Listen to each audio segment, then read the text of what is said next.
7, 8, 9, 10. Alam mo yung ginagawa ko talaga ito kasi imagine mo everyday kumakain ka. Every after meal, wala naman akong ginagawa, nanonood lang ng movie. Walang workout, walang exercise. Kaya kailangan ko i-push yung sarili ko talaga na may gawin. Kasi kung hindi, putya, ano mangyayari sa atin, di ba? Lolobo. Kung hindi, magkakasakit.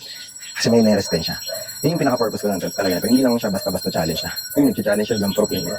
Hindi yung mas malalim na dahilan lagi. Kaya ginagawa ko yung isang bagay. Okay, 10, 11, 13, 14, 16, 17, 18, 19, 20. And feeling ko naman, may maganda nangyayari sa katawan ko. 4th day ko na ngayon. Di ba? Parang, iba kasi pag mas gumagalaw kayo. 30. So naisip ko ngayon, every 10 seconds magpapahinga ako. Kasi parang, nagkakaroon ng sistema. Kasi pag pipilitin ko na, mas matatamaan niyo pa ako. Una, masakit. Pangalawa, parang hindi ko siniseryoso. Kaya parang feeling ko, yung every 10 skips, yun yung pinaka-capacity ko na talong-talong. So, ano na, 30. O, diba, 30. Sunod-sunod yun, tiga 10. Sunod nun, pero namasar ko na, 20 na. Diba?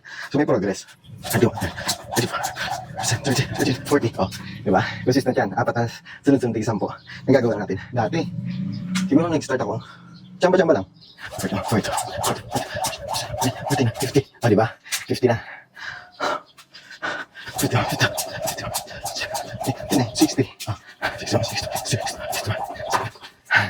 68, 69, 70, 80, 90, 100. 200 na.